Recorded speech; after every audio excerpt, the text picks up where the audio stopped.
Hello everyone. So today let's learn how to make yarn garlands. Things you will need are wool yarn, a pen, scissors, needle and optionally some tape.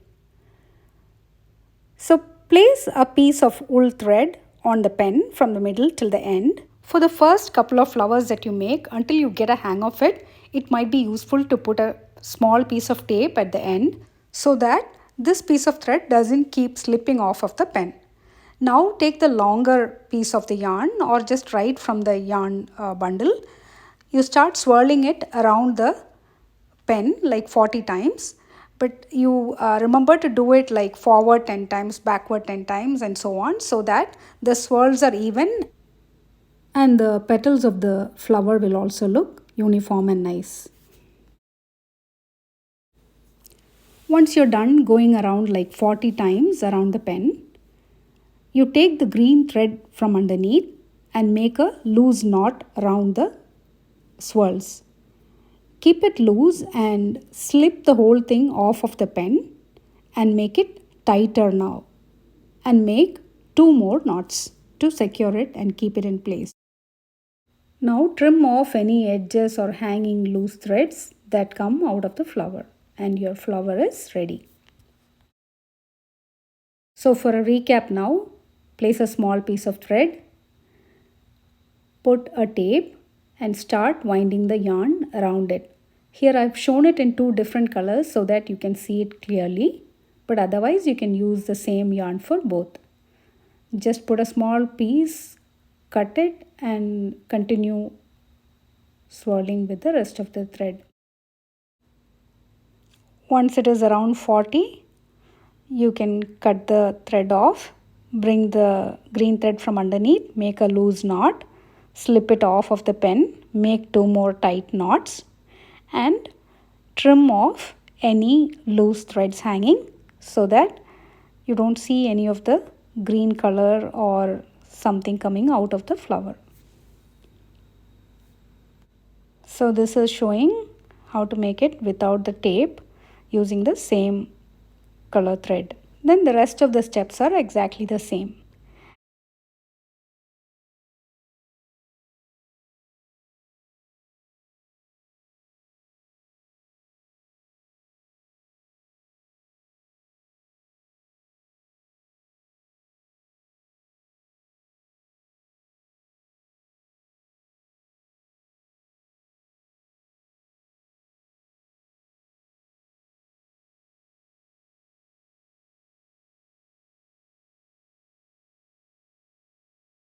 And if you would like to make a bigger flower, you have to use a bigger cylindrical staff. Here I have used a neem brush holder. So this was perfect for making a bigger flower.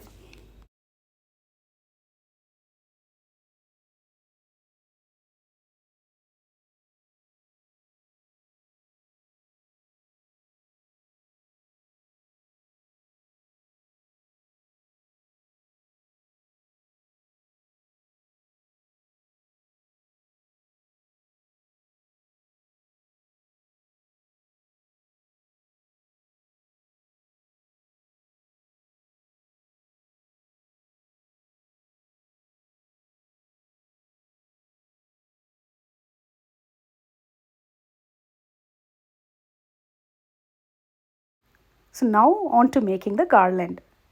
So you can just start stringing them one by one. So you can start with a loosely tied knot just so that the flowers stay in place. Later we'll undo and join it to the other side of the garland. So here I'm making one side of the garland now.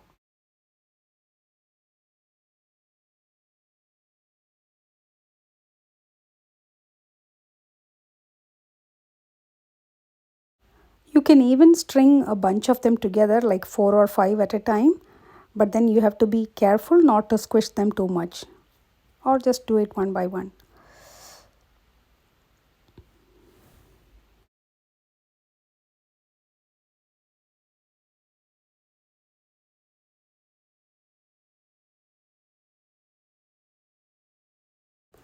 So now we have one side. Similarly, make the other side of the garland. So now remove the loose knot and tie it hard each side. Now check if both sides are looking uniform and tie them together and then start making the centerpiece. Here I've just made a simple centerpiece with a combination of big and small flowers. But if you're going to make it this way with only flowers and not going to add any other embellishments, you can even start from the centerpiece and then branch it into two and make both the sides of the garland. So now adjust it a little bit and make sure it's right in the middle and make a tight knot in the end and trim off the end pieces and your garland is ready.